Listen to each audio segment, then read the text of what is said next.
cataclysme a priori. Cataclysme, ça fait peur, et ça ne devrait pas. Ça ne devrait absolument pas.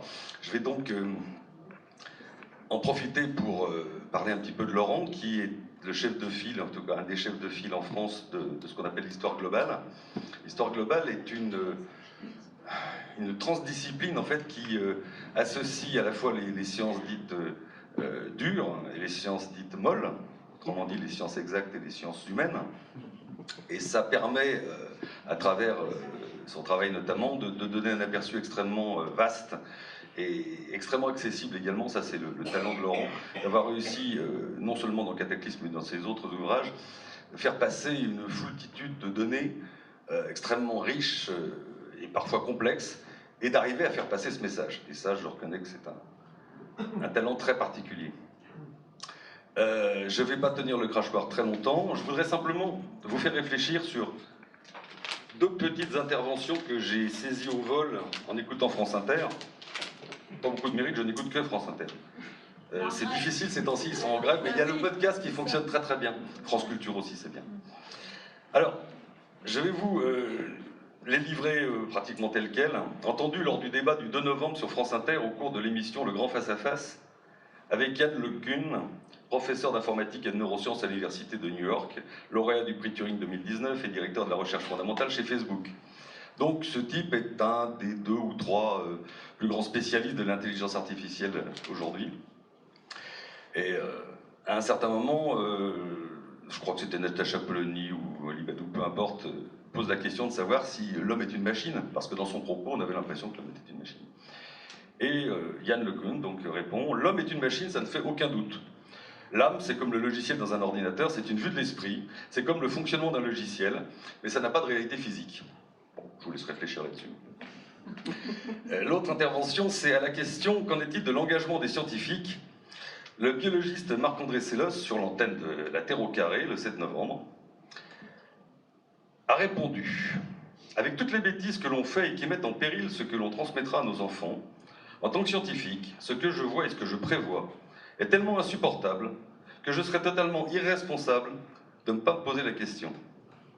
Aujourd'hui, l'urgence, la conséquence de ce que je trouve et de ce que je vois, c'est qu'il faut hurler.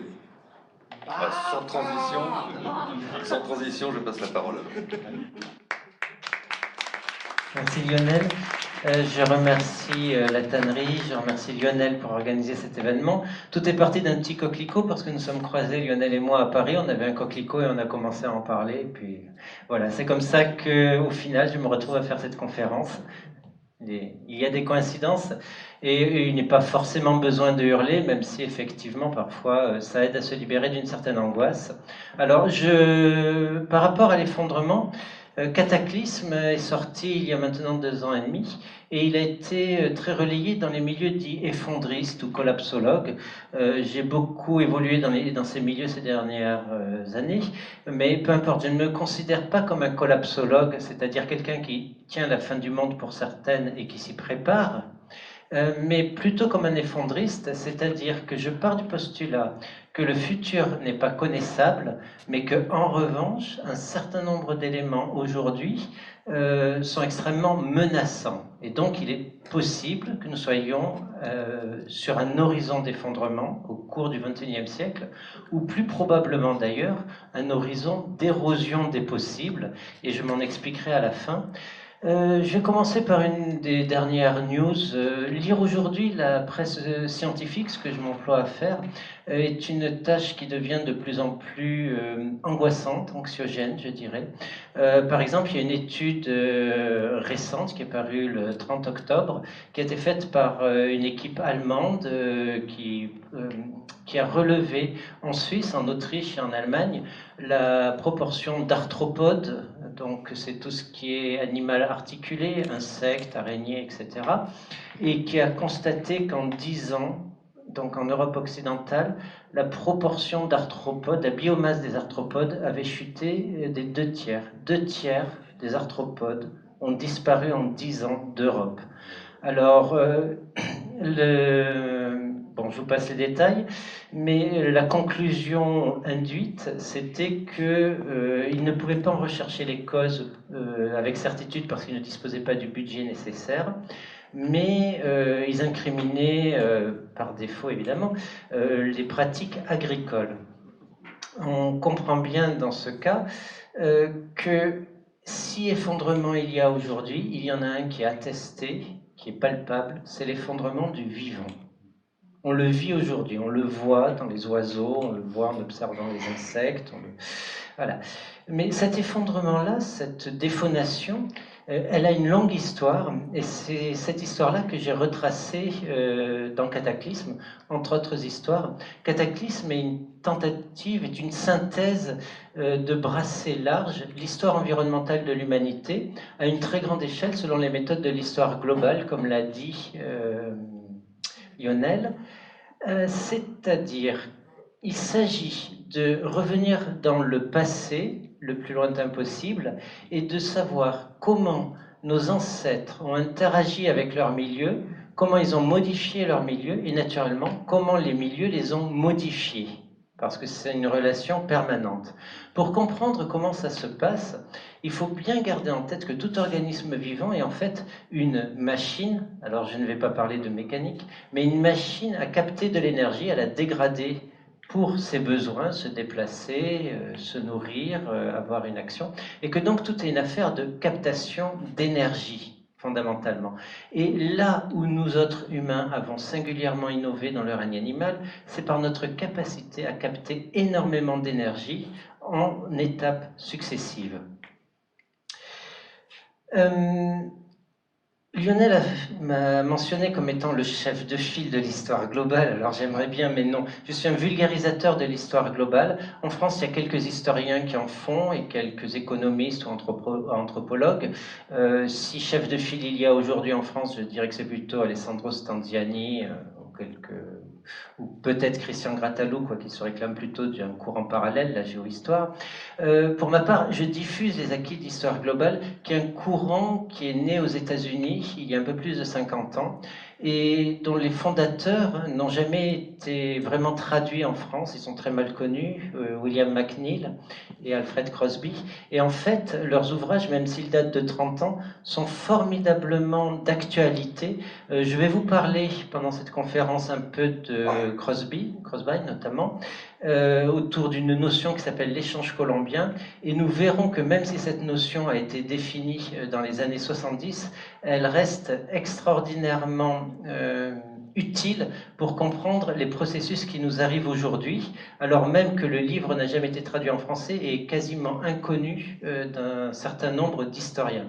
Donc nous allons également passer sur cet épisode de l'échange colombien, mais je vais revenir vraiment au tout début de Cataclysme. Ça commence en Afrique. J'ai choisi de faire l'histoire du genre humain depuis ses débuts, en travaillant à partir des écrits des paléoanthropologues pour savoir comment avait émergé l'être humain. On sait, ou du moins on se doute, que c'est suite à un stress climatique, c'est-à-dire que nos ancêtres ont acquis un certain nombre de traits qui sont aujourd'hui nos caractéristiques, à savoir la bipédie, qui a permis de développer une grosse tête, grâce à un régime alimentaire qui consistait à capter plus de calories dans son milieu, et c'est un régime alimentaire partiellement carné. Cet ensemble de caractéristiques qui sont les nôtres sont nées suite à l'aridification de l'Afrique de l'Est entre une période qui s'étale de 10 millions d'années à 3 millions d'années avant le présent. L'histoire est simple. Nous savons que notre ancêtre était un frugivore, et c'est, il y a 10 millions d'années, l'ancêtre commun des gorilles, des chimpanzés et bonobos et des humains. On le sait parce que nous avons la particularité avec nos frères les grands singes de digérer l'alcool.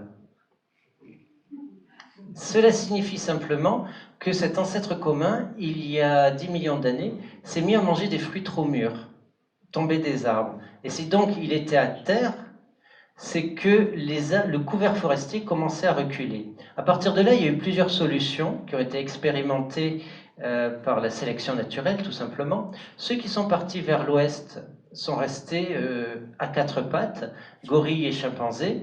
Ceux qui sont restés dans la partie de l'Afrique qui s'aridifiait se sont redressés pour survivre dans la savane. Ceux qui ne l'ont pas fait sont morts. C'est la loi de la sélection naturelle. Ensuite, parmi ceux qui ont tenté la bipédie, il y a eu beaucoup d'essais, erreurs, de retours en arrière, etc. Il y a eu le développement probable d'outils pour creuser le sol afin de se procurer des racines.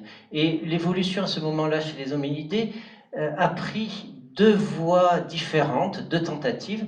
Ils ont fait la tentative musclore et la tentative galopin. La tentative musclore, c'était les paranthropes, c'est-à-dire des gros hominidés qui dissuadaient les prédateurs par leur carrure et qui étaient capables de brouter de l'herbe ou d'aller creuser pour des racines avec des dents énormes.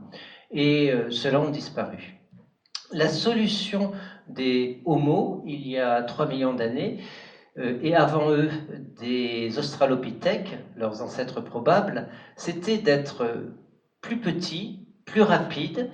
Pour les australopithèques, pour certains, d'être encore capables de grimper aux arbres pour se réfugier en cas de menace. Et la bipédie chez ces êtres-là s'est progressivement affirmée avec une colonne vertébrale dont nous avons hérité, qui est en forme de ressort, et qui nous permet d'avoir une tête droite. Et la différence fondamentale entre notre cousin le chimpanzé et nous-mêmes, c'est l'apparition, le développement d'un cortex, c'est-à-dire d'une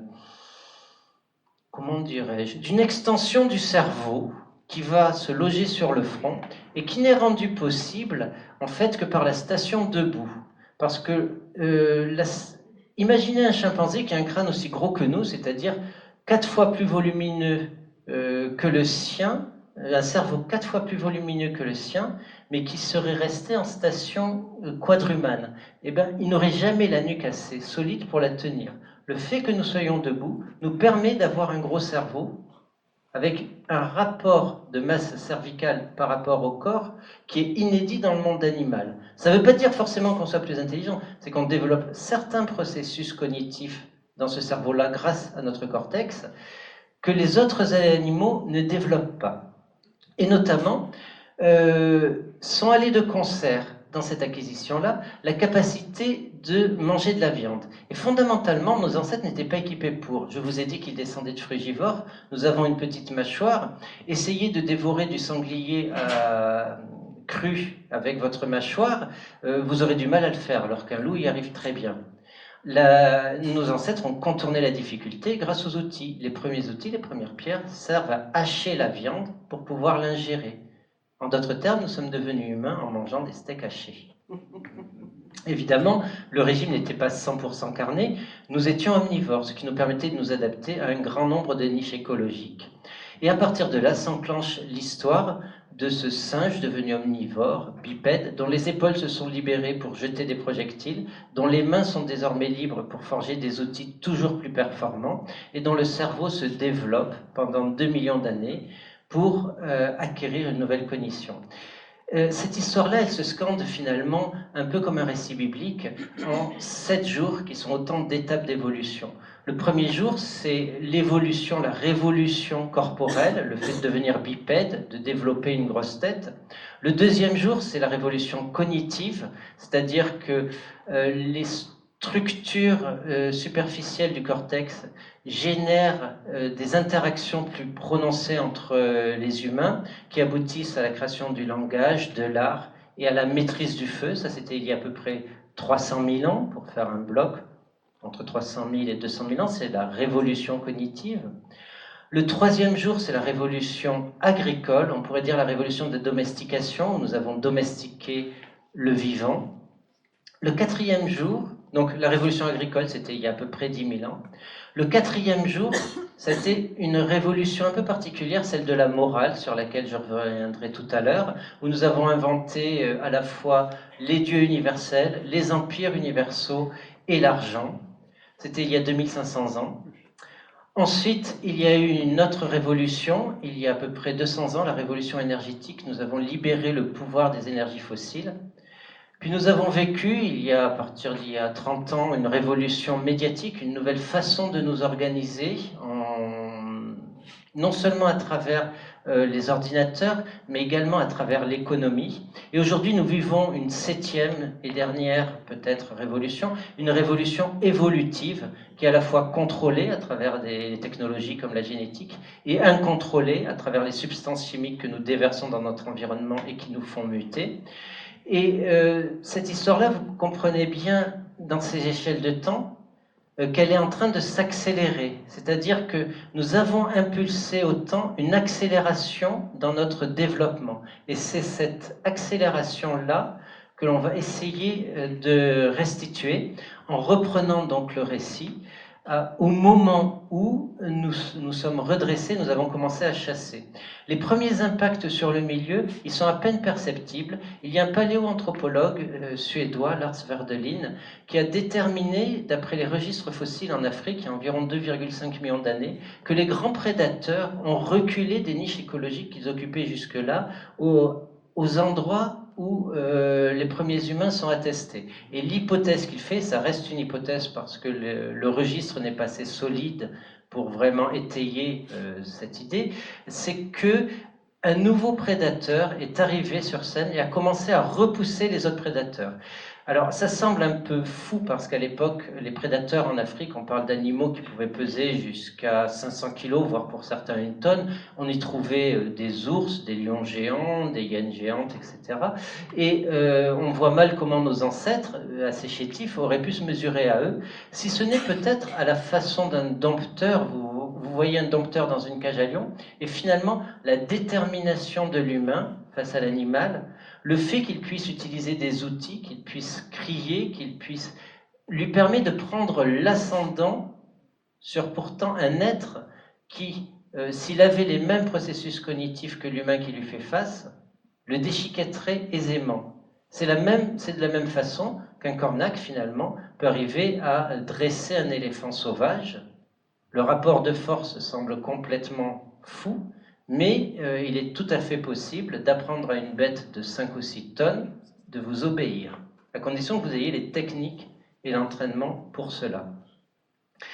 Ce rapport donc de l'humain à son milieu, en tout cas, fait un animal particulièrement performant, puisque l'humain sort d'Afrique à au moins 2 reprises. D'abord Homo erectus, qui conquiert l'ancien monde, c'est-à-dire le bloc continental continu formé par l'Afrique, l'Asie et l'Europe, à partir d'il y a 2 millions d'années, peut-être un peu plus. Et ensuite, l'humain moderne, dit aussi sapiens, celui qui est sage, celui qui sait, qui est sorti d'Afrique, on le sait maintenant, il y a au moins 200 000 ans, et sur les traces d'Erectus. Alors on va se projeter dans ce monde, il y a 200 000 ans. Il faut imaginer un monde infiniment plus peuplé qu'il ne l'est aujourd'hui. Un monde plus froid également en moyenne, il y a des grands cycles glaciaires avec des intermèdes de périodes tempérées d'environ 20 000 ans. Les cycles glaciaires durent 80, 100 000 ans. Et ce monde est habité par de très grands animaux et beaucoup d'autres humains. On connaît aujourd'hui une dizaine d'autres espèces humaines, il y a 200 000 ans, présentes sur Terre. Quand je dis beaucoup de grands animaux, par exemple, il y a des éléphants un peu partout, sauf en Australie. Vous trouvez des éléphantidés, il y en a au moins 27 espèces distinctes, il y en a 6 dans les Amériques, il y en a un grand nombre en Asie. Et tous ces animaux-là vont commencer doucement à disparaître, là où ils ont coévolué depuis le plus longtemps avec les humains, c'est-à-dire en Afrique et en Asie. Les grands animaux vont parvenir à se maintenir. Là où, en revanche, les nouveaux humains vont arriver soudainement, ils vont provoquer littéralement une destruction de ces grands animaux qui peut être absolument totale. C'est le cas notamment de l'Australie, où les humains arrivent il y a environ 70 000 ans, et où 30 000 ans plus tard, la quasi-totalité des animaux de plus de 50 kg ont disparu, ce qui représente une disparition d'environ 50 genres et au moins 80 espèces, ce qui est phénoménal. Et la même chose arrive aux Amériques. Les humains arrivent aux Amériques probablement il y a 30 000 ans, mais 20 000 ans plus tard, les grands éléphantidés ont disparu. Des 4 espèces de bisons, il n'en subsiste qu'une. Les paresseux géants, il y avait une douzaine d'espèces de paresseux géants pesant plus d'une tonne, ont tous disparu. Ils étaient relativement faciles à chasser. Bref, les animaux ont perdu en 100 000 ans, en moyenne, à l'état sauvage, la moitié de leur taille sur les registres archéologiques.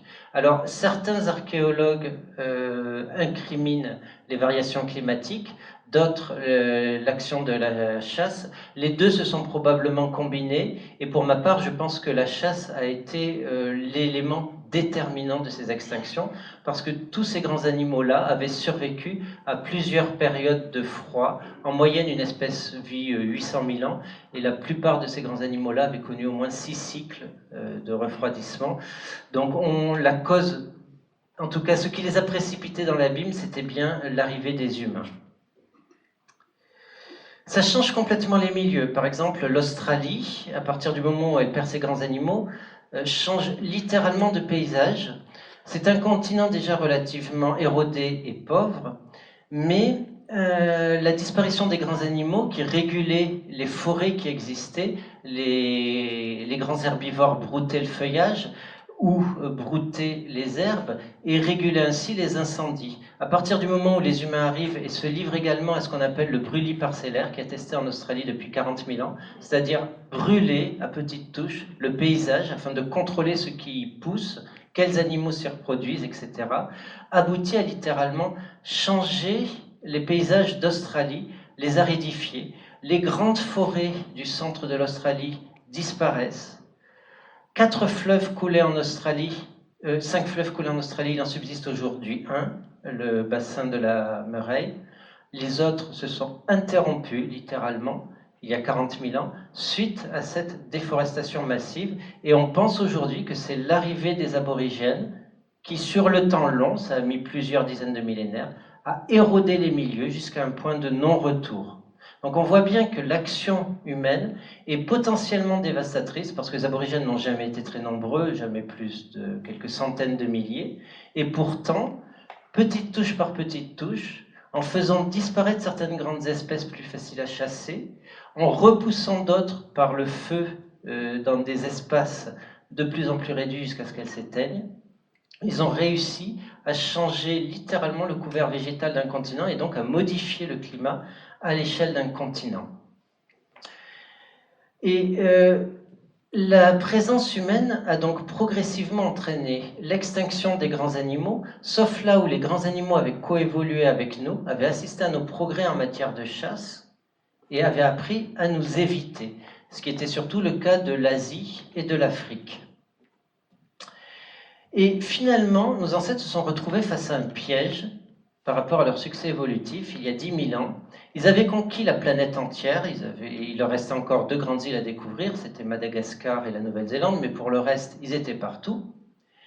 Et la Terre, à cette échelle-là, ne pouvait guère accueillir par ses ressources que 5 millions de chasseurs-cueilleurs.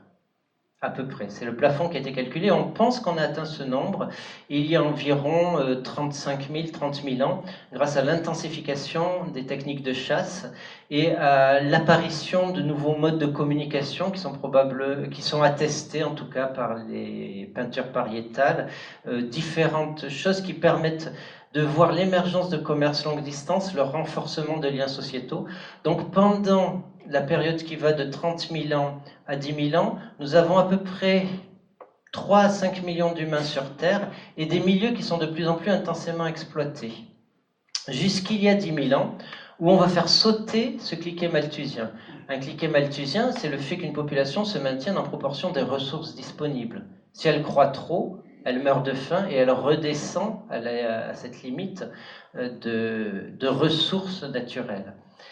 Et on va le faire sauter grâce au processus agricole. On va domestiquer le vivant. Ça se passe en 3 phases, qui sont 3 phases simultanées, qui sont la domestication des plantes, la domestication des animaux et la domestication des humains. Alors, avant d'attaquer cette dernière partie qui est la domestication des humains, revenons sur, par exemple, la domestication des animaux. Est-ce que vous avez une idée de la façon dont on peut domestiquer un animal ?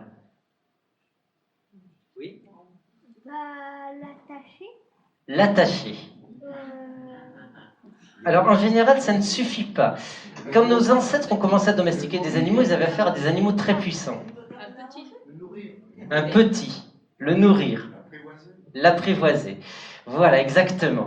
Il s'agit de prendre un jeune, de l'imprégner, c'est-à-dire de lui faire croire qu'un humain est son parent, et puis ensuite, de génération en génération, de retenir les caractères qui nous intéressent jusqu'à ce que l'animal soit malléable, docile et pas dangereux. En très gros, vous voyez qu'un animal est domestiqué quand, au bout d'un certain nombre de lignées dans les fouilles archéologiques, vous avez un animal beaucoup plus petit avec des os moins solides et un cerveau réduit. Par exemple, j'adore prendre le cas du chien auquel j'ai consacré un livre. Quel est le secret pour domestiquer un chien? Quand vous voyez aujourd'hui un chihuahua, dites-vous bien, cette chose-là, il y a 15 000 ans, c'était un loup gris. Et vous n'auriez pas fait la même chose, de tenir dans vos bras, le cajoler, si ça avait vraiment été un loup gris. Alors comment est-ce qu'on a fait ce tour de force? C'est très simple, de portée en portée, on a retenu les individus les plus petits, surtout les plus immatures, ceux qui continuent à vous considérer comme vos parents, comme leurs parents, etc., etc. De sorte qu'en fait, un chihuahua, c'est un louveteau maintenu en permanence dans l'enfance. Donc il vous apporte son affection, il ne va pas vous mordre. En plus, comme c'est un animal qu'on a sélectionné pour être jeune, ses dents sont toutes petites, il ne risque pas de vous faire mal en vous mordant. Et surtout, son cerveau s'est atrophié, même en proportion de masse. C'est-à-dire, vous prenez un chien de 50 kg et un loup gris de 50 kg, le cerveau du chien est environ un quart moins volumineux que celui du loup, parce qu'on a sélectionné des animaux qui n'avait plus peur des humains. On a enlevé tout le module dans le cerveau du loup qui lui criait de se barrer quand il voyait un humain ou de le mordre parce que c'était un rival, un animal dangereux, etc. Et c'est comme ça qu'on peut domestiquer des animaux, c'est en les maintenant en enfance, et vous aboutissez donc à des animaux qui sont plus frêles, donc plus faciles à dominer, et ainsi de suite. Pour les plantes, pour les domestiquer, on le voit notamment sur les céréales. À l'état sauvage, le blé lâche ses graines. Mais il y a 12 000 ans, on commence à voir apparaître des blés en plus grand nombre qui sont frappés d'une infirmité génétique. C'est des blés dont les graines ne se détachent pas de l'épi. En d'autres termes, quelqu'un favorise la reproduction de ces grains parce qu'ils sont plus faciles après à cueillir et à ramener à la maison pour les battre. Mais cela implique que quelqu'un prend la peine de reproduire ces grains, parce que sinon ils ne sont pas dispersés au vent, et donc les processus naturels font que ce grain-là n'est pas compétitif par rapport à un grain normal. Et aujourd'hui, l'immense majorité des céréales qui poussent sur Terre sont domestiques, et donc sont affligées de cette infirmité-là. Donc nous avons modifié déjà le vivant profondément, en changeant les caractères du vivant, par cette sélection très longue, très lente, pour faire vraiment du blé domestique et commencer à s'en nourrir à plus de 50% des céréales consommées, il a fallu 4000 ans dans les lieux où ça a commencé. Donc ce n'est pas un processus instantané, il ne faut pas penser à ça comme ceci. Mais progressivement, en affectant les caractères génétiques des plantes et des animaux que l'on favorisait, certaines de ces plantes et certains de ces animaux sont revenus également dans un état marron, c'est-à-dire semi-sauvage. Ils se sont éloignés de certains sont redevenus indépendants. Ce pourquoi, par exemple, on trouve du génome de chien souvent chez les loups, qui en tout cas étaient en contact avec les communautés humaines. Ce pourquoi on trouve aussi, parmi un certain nombre de plantes sauvages, des gènes qui peuvent voyager de plante en plante.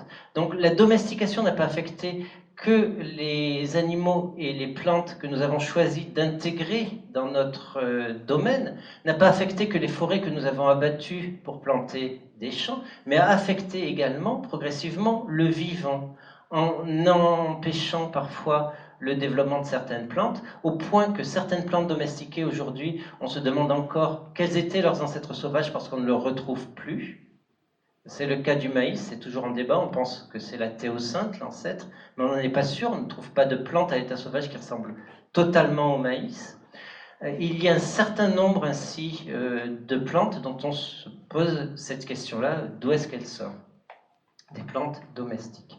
Et enfin, pour les humains, comment est-ce qu'on a domestiqué les humains, c'est-à-dire créé des sociétés hiérarchiques très puissantes? À l'état, je dirais, naturel, si tant est que ça existait un jour, les bandes de singes nos plus proches cousins, sont au maximum chez les babouins de 250 individus. C'est la limite possible d'interaction chez des êtres qui n'ont pas le langage.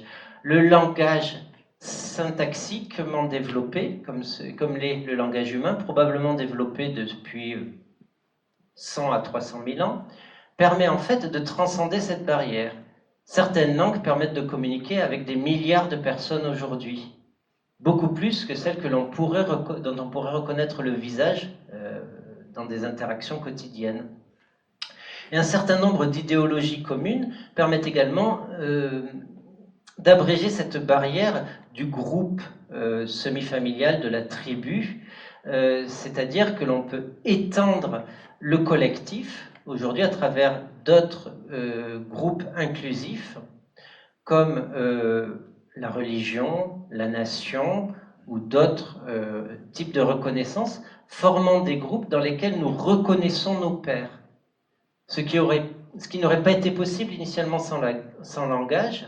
Le langage a permis de développer, via le cortex, tout un ensemble de significations étendant les interactions et renforçant notre efficacité dans notre capacité à nous mobiliser pour extraire plus de ressources du milieu. Alors ça a été crucial pour le modèle agricole, parce que les sociétés agricoles, en fait, étaient complètement dysfonctionnelles par rapport aux sociétés de chasseurs-cueilleurs, en tout cas sur les 5000 premiers millénaires de leur existence. Les petites villes qui s'établissent drainent des populations, mais dans ces villes-là, il y a des barrières épidémiologiques qui s'installent. C'est-à-dire que la permanence des habitations, le fait que les ordures s'accumulent, multiplie les maladies. Et le fait surtout de cohabiter avec les animaux fait que les micro-organismes sautent les barrières des espèces, rentrent chez nous, on acquiert ainsi un certain nombre de maladies depuis les bovins, par exemple la variole, qui est une maladie qui a été longtemps une maladie extrêmement dangereuse, létale pour un grand nombre de gens. Et on acquiert avec les oiseaux la grippe, on acquiert... Voilà. Et tout ce bain de culture fait que le modèle des petits villages, des villes, ne fonctionne qu'en drainant des populations qui viennent progressivement s'agglomérer à ces endroits, parce que les villes permettent de dégager un surplus agricole et donc des gens qui sont capables de faire des choses que des chasseurs-cueilleurs ne peuvent pas faire, des artisanats comme des poteries plus élaborées, des outils éventuellement plus performants. Donc les villes se maintiennent malgré tout. Et puis il y a 6000 ans, il se passe quelque chose d'absolument extraordinaire. Ce modèle urbain plus champ se répand comme une traînée de poudre à travers l'Eurasie. Parce qu'il y a eu peut-être, probablement, une bascule écologique. Les gens qui avaient survécu aux différentes maladies avaient fini par les reléguer, comme nous l'avons fait, au rang de maladies d'enfance. Nous survivons davantage aux maladies parce que nous avons appris à évoluer avec elles. Et les microbes eux-mêmes se servent de notre corps pour se reproduire, mais visent à nous affaiblir suffisamment pour se reproduire, sans nous tuer pour pouvoir continuer à nous maintenir en vie. Donc nous avons atteint un équilibre parce que nous sommes les enfants de ces gens qui se sont établis autrefois dans des villages, avec des champs, etc., alors même que le monde restait celui des chasseurs-cueilleurs. Et le fait qu'à un moment, ces gens-là aient commencé à résister aux maladies, qu'ils aient pu sortir de leur village pour aller en fonder un ailleurs, en contact avec des populations de chasseurs-cueilleurs, les maladies ont probablement aidé, accéléré ce développement soudain de l'agriculture dans la période d'il y a 5-6 000 ans. L'expansion s'explique probablement par le fait que les nouveaux peuples de chasseurs-cueilleurs atteints par ces maladies sont décimés et n'opposent ainsi aucune résistance à la progression du modèle agricole. Et du coup, ce qui était presque une impasse évolutive, le fait de domestiquer le vivant, le fait de s'établir dans des communautés sédentaires, devient un avantage sélectif absolument massif, au point qu'aujourd'hui, il ne reste quasiment plus de chasseurs-cueilleurs sur Terre. Et pourtant, la différence entre un chasseur-cueilleur il y a 6000 ans et un agriculteur était la même qu'entre un loup et un chien. Le chasseur-cueilleur était plus grand, plus fort, plus musculeux, il pouvait courir longtemps derrière son gibier, alors que l'agriculteur était frappé de maladies osseuses, de diverses épidémies, il était plus frêle, il était moins dense, et nous sommes des agriculteurs. Et aujourd'hui, l'inverse vaut pour les chasseurs-cueilleurs, comme on a cessé de les repousser dans les endroits les plus inhospitaliers du monde. Les chasseurs-cueilleurs qui survivent sont des gens qui sont généralement très frêles, plutôt plus petits que la moyenne, et souffrant de davantage de problèmes de santé qu'aujourd'hui les agriculteurs. C'est-à-dire que la tendance s'est inversée, mais sur le long terme, les chasseurs-cueilleurs étaient quand même individuellement plus performants que les agriculteurs. Simplement, les agriculteurs étaient beaucoup plus organisés et ils avaient pour eux l'avantage de transporter une arme invisible qui était les microbes. Ceci a abouti à un mécanisme un peu particulier, une densification des habitats urbains, des villes qui se sont rapidement étendues, qui ont clamé être des empires, des royaumes se sont créés. Le cœur de ce phénomène-là est visible en Mésopotamie, et on a inventé la métallurgie, c'est-à-dire qu'à force de développer des fours toujours plus puissants pour faire des poteries, on a réussi à fondre du métal et notamment du bronze. Le bronze a obligé, en gros, à créer des communautés humaines pour faire, basé sur une idée du commerce longue distance, parce que le bronze est un alliage de deux métaux, l'étain et le cuivre, et donc il fallait commercer parce que l'étain et le cuivre ne se trouvent pas dans les mêmes endroits, dans les mêmes couches géologiques, ce qui impliquait des échanges longue distance et la propagation d'un modèle particulier où les élites faisaient la guerre avec des armes en bronze, des objets en bronze, qui étaient partagés commercialement de proche en proche, de l'Irlande jusqu'à la Chine, avec pour cœur la Mésopotamie, jusqu'à ce que ce modèle-là, finalement, finisse par craquer il y a environ 3200 ans. C'est ce qu'on appelle l'effondrement de l'âge du bronze final, autour de la Méditerranée orientale, c'est-à-dire l'actuelle zone qui s'étend de la Grèce jusqu'à l'Iran, jusqu'à l'Égypte. Tout cet endroit-là, qui est densément peuplé à l'époque, part en flammes. Les gens font face à des stress climatiques, un certain nombre de catastrophes naturelles, ce qui entraîne les royaumes à se faire la guerre, entraîne des populations à se soulever, et il y a vraiment ce qu'on appelle un effondrement de civilisation en cascade à ce moment-là. Tous les empires de l'époque disparaissent à l'exception de l'Égypte, qui perd à peu près les 2/3 de son territoire et ne restera plus que l'ombre d'elle-même.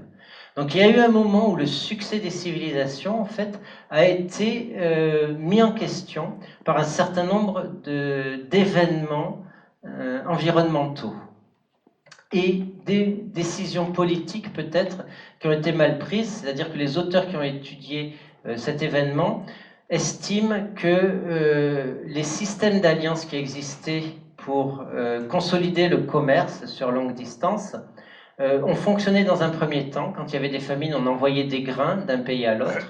Et puis finalement, chacun a fini par jouer, d'après ce que l'on peut reconstituer des archives qui ont subsisté, chacun a fini par jouer sa partition et a été emporté par les événements.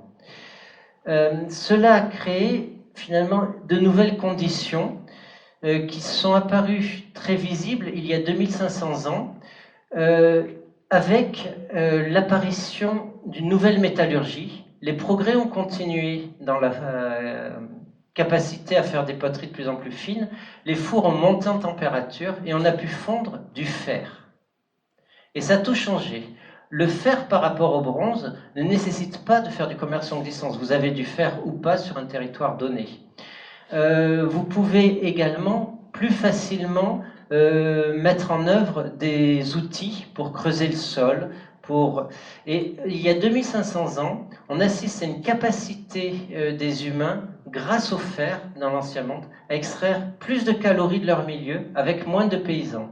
Les villes se développent, on assiste à un certain nombre de contact longue distance qui permettent de développer des cultures avec plusieurs plantes.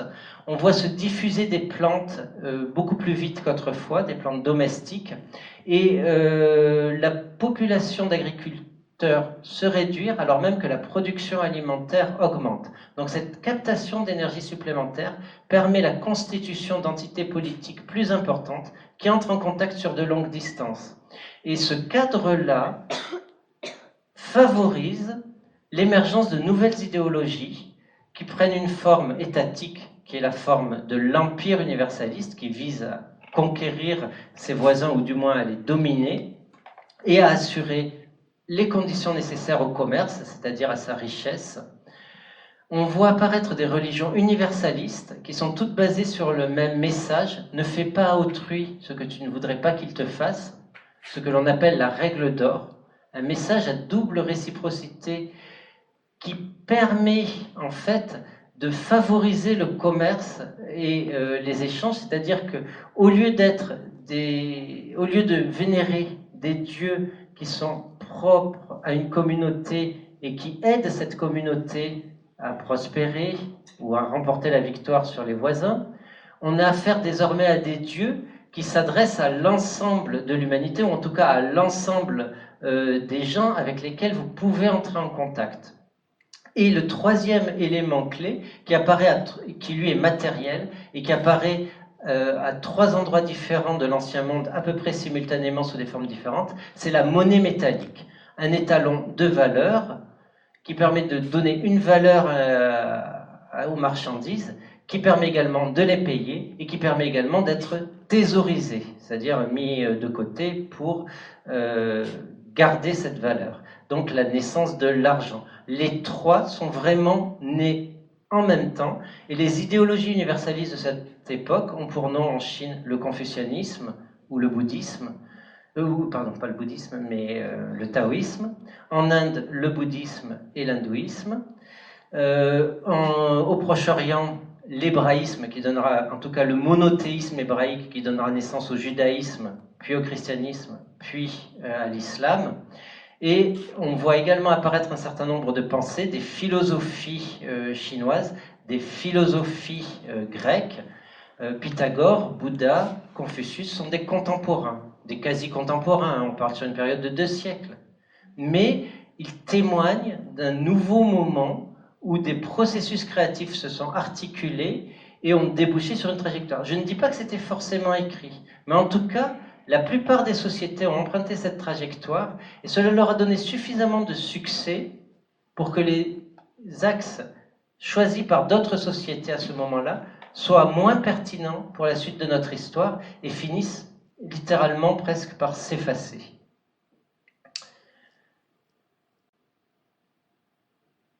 Quel silence! Alors je vous rassure, on aura un débat à la fin, des questions.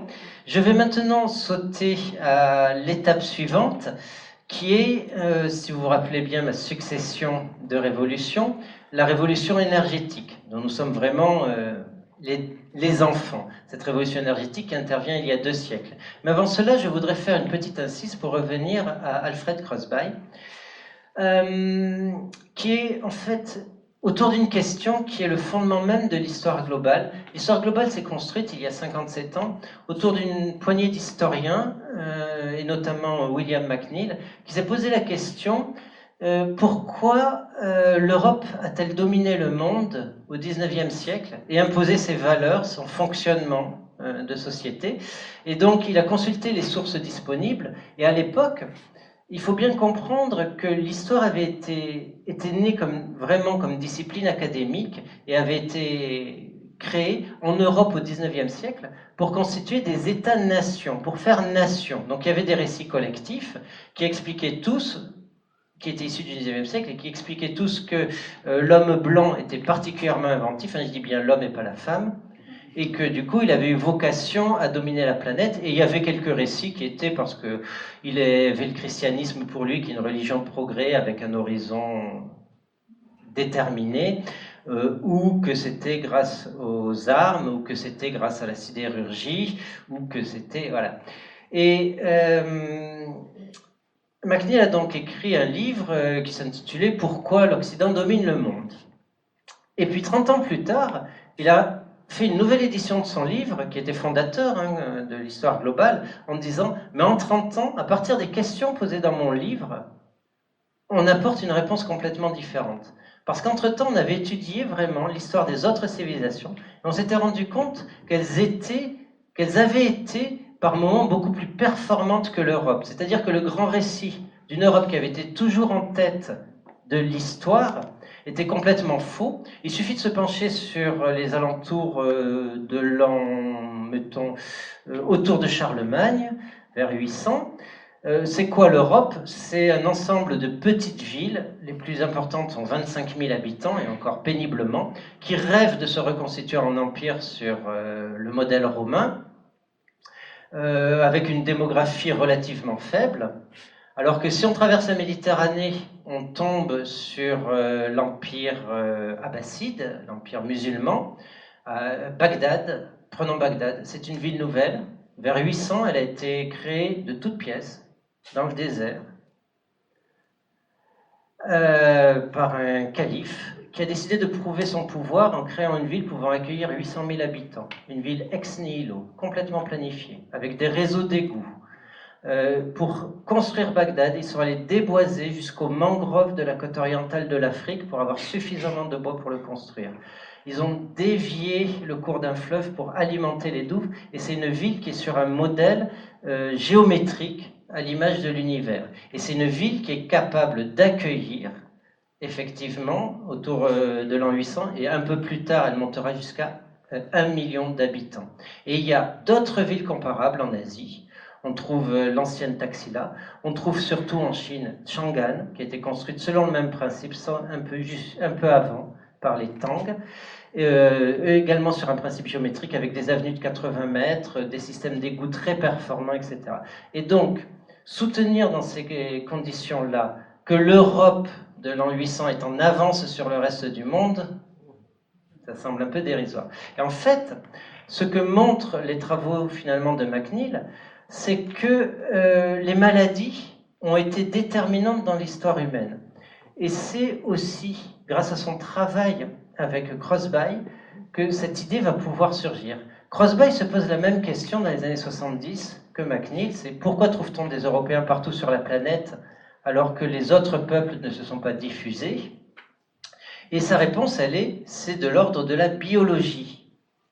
Il dit c'est un accident. C'est ce qu'il appelle l'échange colombien. C'est l'idée que l'Europe a pu dominer le reste du monde en conquérant 2 continents par accident. Et ces continents sont les Amériques. L'idée de Crosby, elle est très simple. Il se demande comment Cortés, avec 1000 hommes, a pu vaincre l'État aztèque, qui est une confédération de 3 cités-États, qui commande à peu près 17 millions d'habitants, et où une partie des gens ont pour loisir de faire la guerre, à intervalles réguliers. Est-ce qu'avec 1000 hommes, même un peu mieux armés, on peut vraiment briser une telle structure, qui est en plus en expansion à l'époque où Cortés s'y attaque? Et même en imaginant qu'il y a des soulèvements, même avec un jeu d'alliance, la chose semble difficilement crédible. Et ce que montre Crosby, c'est que la différence fondamentale entre les Américains, les Amérindiens et les Européens résidait dans la résistance aux maladies. Et pour ça, il faut faire un petit retour en arrière. Je vous ai dit que quand les Amérindiens sont arrivés en Amérique, ils ont progressivement éradiqué tous les grands animaux, de sorte qu'ils n'ont quasiment pas domestiqué d'animaux. Ils ont réussi des tours de force dans la domestication des végétaux, mais rien pour ce qui est des animaux. On trouve quelques lamas, on trouve quelques cochons d'Inde en Amérique du Sud, on trouve des dindons, mais ils n'avaient pas cette vie en permanence au contact du bétail, et donc ils n'avaient pas toutes les maladies qu'on avait développées en Asie et en Europe. Ce qui fait que quand les Européens sont arrivés, ils ont communiqué aux Amérindiens en quelques éternuements la variole, la rubéole, la rougeole, les oreillons, toute maladie qui aujourd'hui nous semble un peu dérisoire parce qu'on a des vaccins, etc., mais toute maladie qui était potentiellement mortelle. La première vague de variole, on le sait aujourd'hui grâce aux archives, a emporté 50% de la population de l'État aztèque dès la première année des combats. 50%, ça veut dire que des élites entières de villes ont disparu. Les Espagnols sont rentrés dans des villes qui avaient été complètement désertées par leurs habitants, où tout le monde était mort. Parce que ceux qui survivaient à la variole derrière avaient les autres maladies qui se succédaient. Leur organisme affaibli n'était alors plus en mesure de résister à la rougeole, à la rubéole, etc., tout ce qui pouvait se présenter. Et au final, on estime qu'il y avait à peu près 60 millions d'Amérindiens quand Colomb a mis le pied dans les Caraïbes. Un siècle plus tard, il en restait 5 millions. C'est la plus grosse chute démographique de l'histoire. Et cela explique la facilité de la conquête par les Européens des deux continents que sont les Amériques. Et c'est avec ces ressources-là qu'ils vont pouvoir construire la domination planétaire qui sera celle de l'Europe au XIXe siècle. Et cela enclenche un cercle particulier qui va déboucher sur la révolution industrielle en Angleterre, qui est un choix tout aussi politique que technique et possible grâce à l'environnement, qui est d'extraire du charbon pour avoir de l'énergie, pour utiliser une certaine main-d'œuvre de pauvres qui résulte d'un exode rural précoce, qui a aussi une histoire environnementale, et tout cela débouche sur la maîtrise de l'énergie du charbon au début du 19e, à la fin du 19e aux États-Unis sur la maîtrise de l'énergie du pétrole, qui permet également de faire de la chimie et qui permet alors de bouleverser littéralement le monde grâce aux recherches des savants américains et allemands. On parvient à faire de nouvelles molécules, on parvient à réaliser des miracles. Aux alentours de l'an... un peu avant 1900, les grands esprits s'inquiètent parce qu'ils sont persuadés que l'humanité va atteindre des limites physiques. Et on revoit en fait le débat qui aurait pu être celui des humains au moment de l'adoption de l'agriculture. Rappelez-vous, on était 5 millions lorsqu'on a adopté l'agriculture. Au début de notre ère, au premier siècle de notre ère, on peut estimer assez précisément la population humaine à 250 millions de personnes. Donc c'est quelque chose d'assez extraordinaire. L'humanité avait levé littéralement un cliquet malthusien, une limite de son milieu. Grâce à l'agriculture, on a pu faire passer la population humaine de 5 millions à 250 millions. Mais ensuite, il était difficile de croître au-delà. L'intensification des rendements agricoles, permis notamment par les découvertes des plantes des Amériques, vous savez qu'on en a retiré le maïs, le manioc, la patate douce, la pomme de terre, qui ont été des aliments qui ont boosté la croissance démographique de l'ancien monde, alors même que les populations amérindiennes s'effondraient. Grâce à ces nouveaux aliments, on avait pu multiplier la population humaine au point qu'elle avait atteint le milliard de personnes au début du XIXe siècle. Mais après, l'avenir s'annonçait sombre. On avait du mal à intensifier les récoltes, on manquait d'un certain nombre de matériaux, on manquait par exemple de phosphate pour enrichir les sols. Alors on avait trouvé des méthodes pour pallier ce manque de phosphate. On allait chercher du guano. On avait épuisé les gisements de guano qui étaient les excréments d'oiseaux déposés sur les côtes américaines. On a utilisé les ossements. Il y a une anecdote amusante à cet égard. Dans les années 1830, une société britannique rachète le champ de bataille de Waterloo pour en extraire les ossements des chevaux et des humains mêlés afin de fertiliser les champs britanniques qui en ont bien besoin. Et vous imaginez le scandale en France en imaginant que les ossements des grognards de nos héros allaient servir à fertiliser les champs britanniques. Voilà. On a également utilisé les ossements des bisons qui ont été massacrés aux États-Unis pour fertiliser les sols, mais ça avait ses limites. On manquait également d'un certain nombre de substances. Et finalement, la chimie va permettre de lever au XXe siècle cette limite-là, de lever l'incapacité des humains à faire produire davantage au milieu grâce au procédé Haber-Bosch. On va pouvoir extraire l'azote de l'air en utilisant beaucoup d'énergie et le transformer en nitrate pour enrichir les sols. On va trouver de nouvelles sources de phosphore et on va développer une agriculture industrielle qui va accompagner l'essor démographique de l'humanité au cours du XXe siècle. Dans les années 1930, on passe le cap des 2 milliards. Aujourd'hui, nous sommes 7,6 milliards. En 2050, si les courbes continuent sur leur lancée, nous serons aux alentours de 10 milliards. Le problème est que la solution retenue, qui a été d'intensifier l'agriculture grâce aux produits chimiques, il y avait d'autres solutions, mais on a choisi celle-ci par un certain nombre de choix sociétaux, de déterminants économiques. La solution retenue appauvrit singulièrement les milieux, et par ailleurs, la société de consommation telle que nous l'avons construite met en péril les conditions mêmes de vie sur Terre, parce que plusieurs limites sont en passe d'être franchies, voire sont déjà en train de l'être. Ces limites-là, vous les connaissez, j'y reviendrai tout à l'heure. Je vais juste expliquer également un autre moment. Donc, après cette révolution énergétique, l'adoption du charbon et du pétrole, prend place depuis une trentaine d'années une révolution communicationnelle ou médiatique. C'est-à-dire que nous réorganisons notre société autour des ordinateurs, de leur capacité à s'interconnecter, d'une virtualité également dans les clouds, dans notre capacité à mobiliser dans les réseaux sociaux, etc. Et cela se double d'une infrastructure économique particulière qui est l'idéologie néolibérale qui a pu apparaître à la faveur, enfin qui s'est développée à la faveur de cette restructuration du monde. Ce que j'entends par là, c'est que le monde tel que nous le connaissons, avec des algorithmes qui ont remplacé les traders sur les marchés boursiers et qui finissent par nous dicter littéralement notre comportement. Je ne dis pas que ce sont les algorithmes qui nous dictent notre comportement, mais plutôt les concepteurs de ces algorithmes à travers les grands groupes, sont structurellement rendus possibles par un nouveau sentiment économique qui est celui du bien-être pour tous, de la consommation et du développement en fait des infrastructures. Le tout va de pair.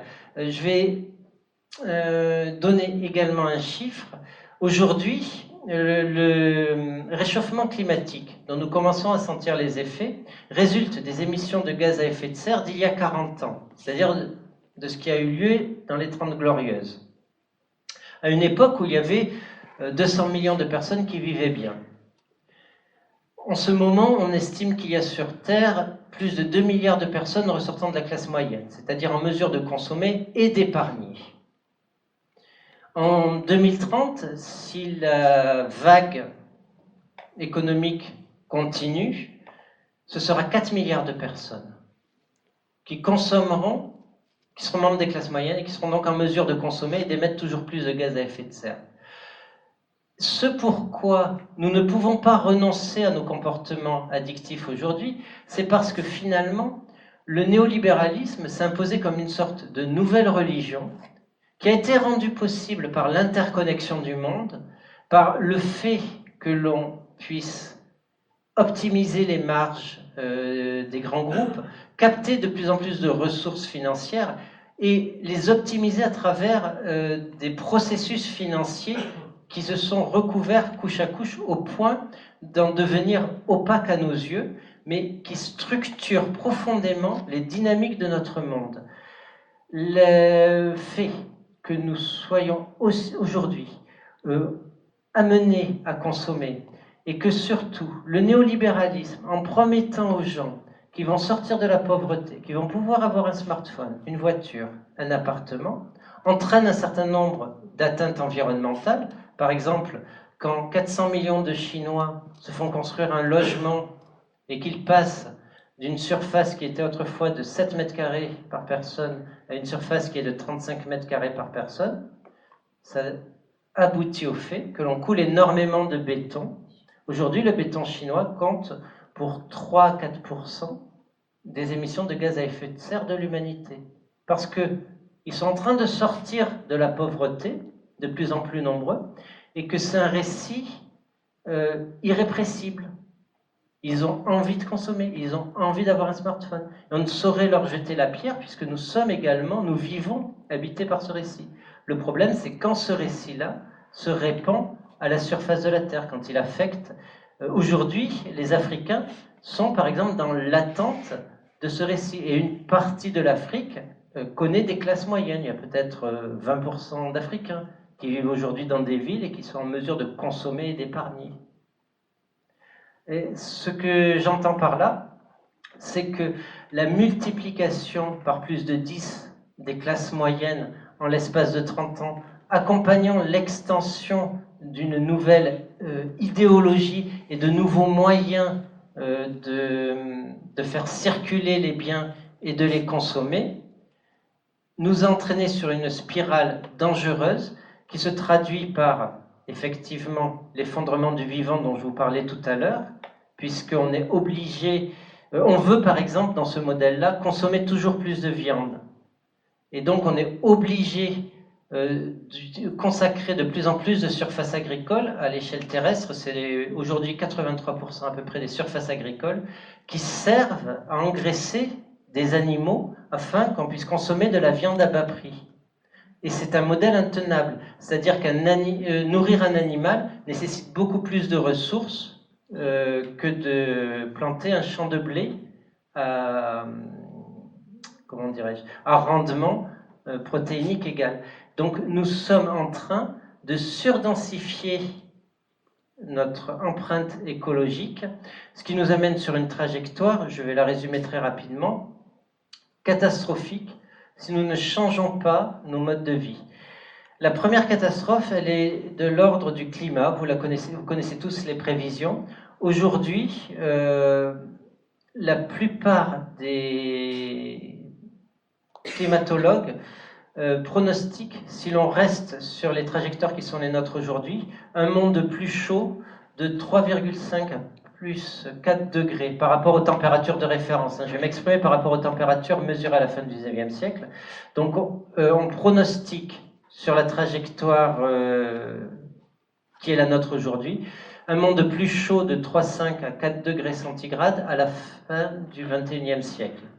Ça a été modélisé, il a été modélisé un monde à 3,6 degrés, et c'est un monde absolument invivable, qui ne pourra accueillir au mieux qu'1 milliard de personnes, et encore auront-elles se déplacer considérablement vers le nord, ou devront-elles utiliser des moyens extractivistes extrêmement importants pour survivre.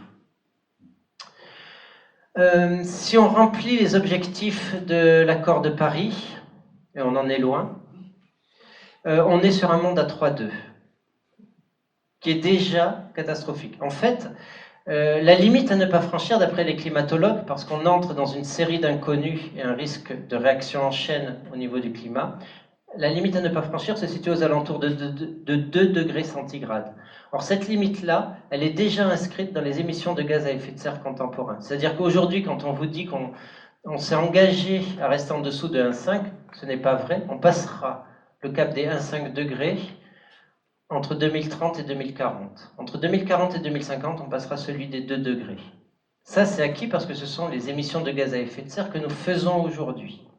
Et c'est à partir de 2050 qu'on pourra commencer à jouer là-dessus, en espérant se maintenir aux alentours de 2 degrés pour le reste du siècle, mais cela implique de réduire au moins de moitié, probablement davantage, nos émissions de gaz à effet de serre, alors qu'elles croissent d'année en année. Donc c'est dire l'urgence, déjà la première urgence climatique. La deuxième urgence, elle est sur le vivant. Le vivant, en fait, c'est ce qui nous fait vivre. Les insectes, les vers de terre, les arthropodes nous rendent énormément de services écosystémiques. Ils nous permettent de manger, de boire et de respirer. Rien que ça. Au rythme d'extinction des espèces aujourd'hui et de destruction des écosystèmes, les biologistes pronostiquent une planète stérile en 2100. Et les deux se renforcent. On sait aujourd'hui, grâce à l'histoire écologique par exemple, que les baleines étaient un élément crucial de la régulation du climat.